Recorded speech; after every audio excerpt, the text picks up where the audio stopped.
Peygamberimiz Aleyhissalatu vesselam'ın taifası, Benu Haşim taifası 40 hanavada bolup şu Şebe Ebi Talib, Ebu Talib'in kışlağı, Ebu Talib'in oyu yurduna göçtüler diye. Ama kafirler, Kureyş ehli, bula vakti ki gördüler de yani Peygamberi öz aralarına sallalar, hiç saçanına bulara tevil verecek değerler, bular uyuştular. Beytullah'ın daşında, bula deydiler, eğer Muhammed'ne tevil vermesele, bizim şonu yani bir yaman kıssakda koyuyulun şıl adamlar deydiler. Peygamberin özünü, o şonda yani himayet etkilerlerini, hala dinine giren olsun, hala dinine girmedik olsun, şonu bir katı kısayılın, bir cürü deylin ki öz elleri velen getirip verseler deydiler. O näme deylin? Onunla şolary, şol Ebu Talib'in oyuna girdiler, şon kışlağına yattılar, şondan daşarı çıkarmaylı. Hiç kim şo bilen irtibatta bolmasın. Hiç kim şolara salam vermesin, salamına cevap vermesin. Ve şolar bilen aslan muamele etmeli. Ne şolara bir zat saçaylı, ne şolardan bir zat satın alaylı. Hatta ne şolara qıyız vereyli, ne şolardan qıyız alaylı. Bir güçlü tehrime sallalar Peygamber zani. Mekke'de bir nefer bulara buğday, un, arpa satılman. Çaresiz yani daş yurtlardan alıp gelmeli olurlar, o da oğruyunca.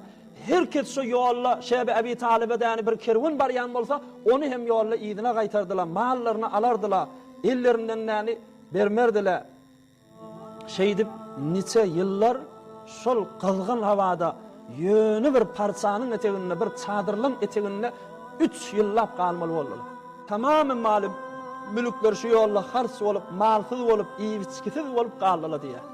3 yıl azat değil de olurlar. Bir hatta yettiler ki inni ne buğday ne arfadan haber yok. Belki tapsalar saman çeynemeni dursalar. Eğer tapsalar da yani bağların yapraklarını yerden biten otları çeynemeni durdular. Peygamberimiz Aleyhissalatu vesselam'ın aytışı ali innel İslam'e beda'a gariba. İslam dini heyvere öfök bolup, heyvere garip bolup kıyınçılıkta başlandır deyişi ali. Nagat kıyınçılık bilen başladı. O yolla yani canlarını veren Hazreti Yasir, kanlarını veren Hazreti Sümeyye selamullah aleyhim. Bağadar haşallıkların eteğinde yencilen Hazreti Ammar, Hazreti Belal, Hazreti Amir ibn Fuhayra, definul melaike lakabını alan, zinanaların içinde Hazreti Zennira, Hazreti Nehdiye, Oşunqidi, Hazreti Umme Ubeys, Hazreti Labibe, Hazreti Umme Şerik, geçen hafta yekan yani, geçen kıyınçılıklarını, geçen zezirlerini, Hazreti Ebu Bekir Siddiq bolmasaydı, hemmeciklerde Sümeyye yali, radiyallahu anh'a yalak, şehit bolup canlarını verecektiler. O yaşı Şebe Ebi Talib'deki 3 yıllap Arabistan'ın kızgınının eteğinde, yönü bir kat parçan eteğinde, şu bir kat parçan kölevinin eteğinde çağılarını saklap yani şeydip gecelerini günnid edip, günnidlerini akşama yeterlerdiler. Nagat din başlanına kıyınçılık, horçılık bilen başlaptır. O şu zamanına dayavduran sahabalar, şu zamanına imanını saklan, dinini saklan ve belki din yolunda, malının canından geçerler, Allah'ın yolunda ne ulu padaşlara yetecekler. Hemmeciklerinin yatan yeri yaktı olup, caylar cennet olsun inşallah. Ama geleylin öz zamanımda. Peygamberimiz Aleyhissalatu vesselam mübarek sözlerine aittiler. İnnel İslam'e beda'a gariben. İslam başlanına beter ötök bolup başladı. Kıyınlık bilen, bağadar ha şikinceler bilen başladı. Ve seyaudu garibe. Ve işte kıyamet bolmadan olunsak da yine de ötök bolup kahlar. Yine de tanılmayan bolup kahlar. Yine de dinin iyiliğine düşerler. Dini saklayacak diyorlar. Katı kıyınçılıkta, horçılıkta, iziyeti azarda kalırlar. Fetûbâ lil gurabâ. Her zamanla din için öfök bolupdurlar. Din için garip bolupdurlar. Din için yani milletten ayrı yaşapdurlar. Din tutacak deyip özlerini yaşayışlarını, milletin yaşayışlarından saylapdurlar. Halkın yaşayışı yali yaşayabilmeyapdurlar. Halkın giyişi yali giyibilmeyapdurlar. Halkın toyduşu yali toy tutubilmeyapdurlar. Halkın oğul giydi üstürüşü yali üstüp bilmeyapdurlar. Bir neyse memnuniyetler din İslam için özlerini saklapdurlar. Hoşluk şolara olsun, gönüllük şolara olsun deyipdir Peygamberimiz. Peygamberimiz Aleyhissalatu vesselam'dan soruldu. Men hum ya Resulallah? Ya Resulallah, tuba lil guraba diýdim. Gurabalar kimler bolýarlar? Peygamberimiz Aleyhissalatu vesselam aýtdylar: "Ellezina yuslihuna hina yufsidun nas."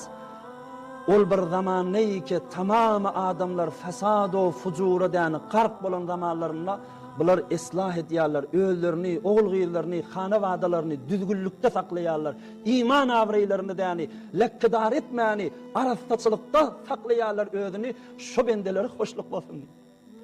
Şolar sahabalarymça tapsat derejesini tapsyn diýdi. Yani doğuşu zaman näme musulman da walla. Bir zaman iki mescitler öfek bolup galypdyr.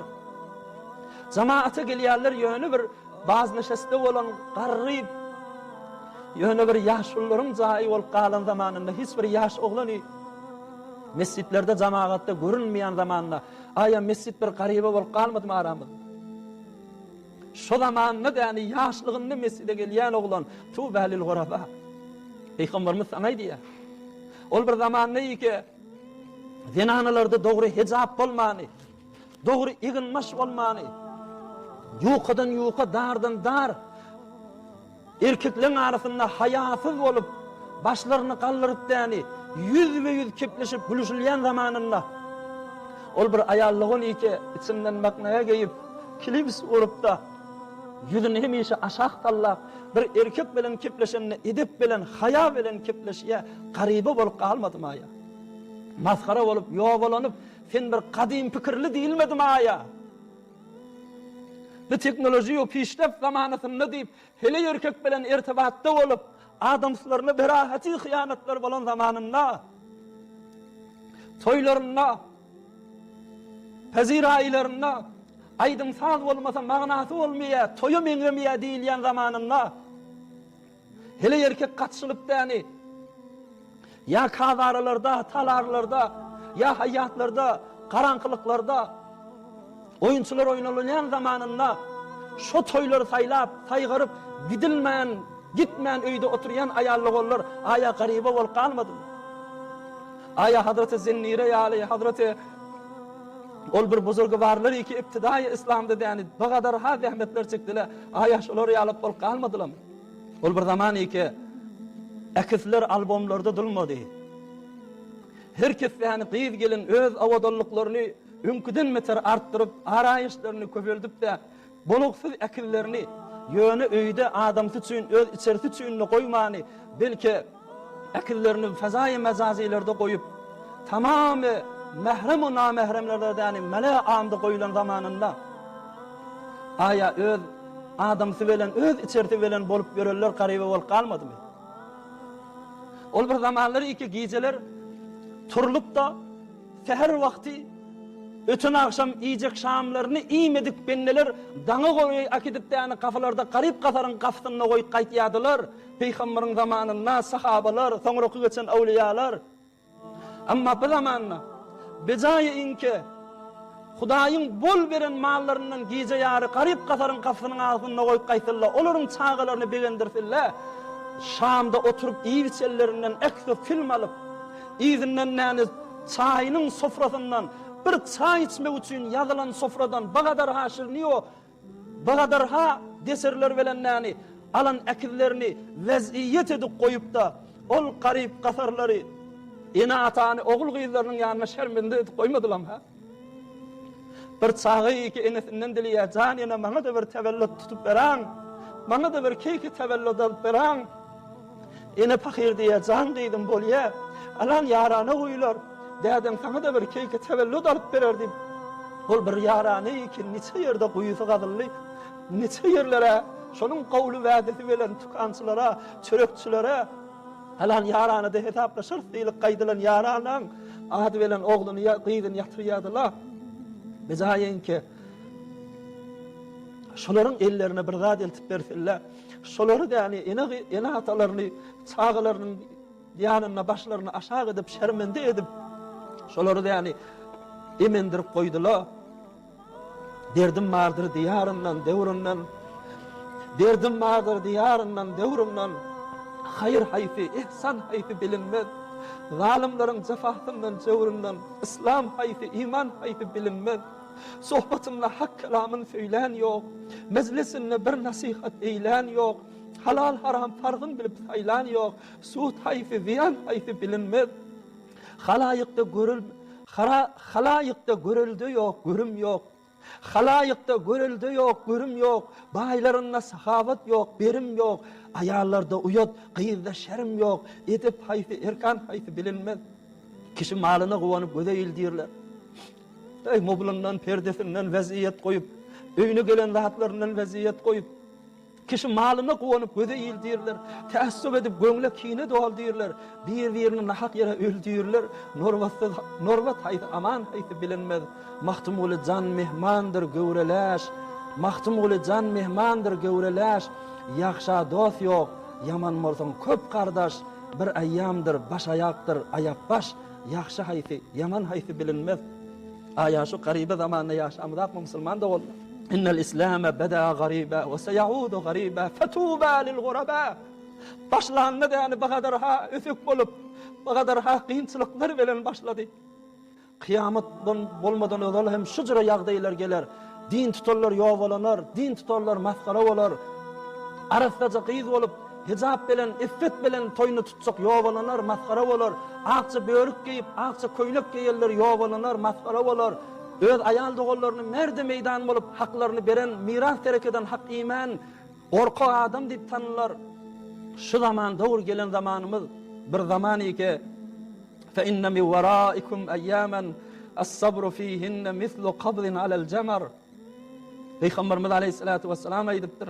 Şöğüller bir gün bolar, din tutayın deyip sabreden adam, güya köz tutan yalı olardı. Ahun olup öz oğul gıyızını camiyen fesadından koruyacak bolya, ya ahulun idine düşüp Peygamberin diyenine deyinleyip oğul gıyızım hicabı iffette saklayın, boluksuz şebe yelda deyip, boluksuz eyde Novruzlar deyip, bir kafirlere mendetmeyin deyip, şunun heyveri deyini qav tutacak bolar. Amma olin teorik taştan bana deyani, nämeden oğul gıyızını deyani, şeyle kıyınçılıkta saklap gedip yan deyip, oğul gıyızı en atasından algılı olup, şeyle şular din tutulmak kıyın zamanı köz tutan yalak bolar. Köz vardır. Oklasana sönüp var ya, ay elimde saklayın neysen de elim yakıp var ya, şun yalak din tutmak kıyınalar. Birun, ey musulman doğullar, amma sabır edeylin. Doğurdur kıyın, doğurdur ağır yağdaya qallık. Doğrudur, oğul gıyda terbiyet vermek ansat değil bu zamanıda. Guşisinde her boluksuz zatlar ayırmak ansat değil bu zamanıda. Vakt be vakt guşisini deyani izirlap durmak ansat değil bu zamanıda. Amma şuna kayın dursak, nemede olsa, maskarada olsak, yovalansak da, medreselerde, danışgalarda, bazarlarda, hicabımızı, iffetimizi, öz namusumuzu saklap, koruyup, dinimizi öz namusumuz bilip deyani, şu gayratı, zahmeti tutyar. Peygambercan aleyhissalatu vesselam'ın yanına nagat qawa adamlardan bolup bilyardım. Nagat mahbub adam bolup tanılyardım.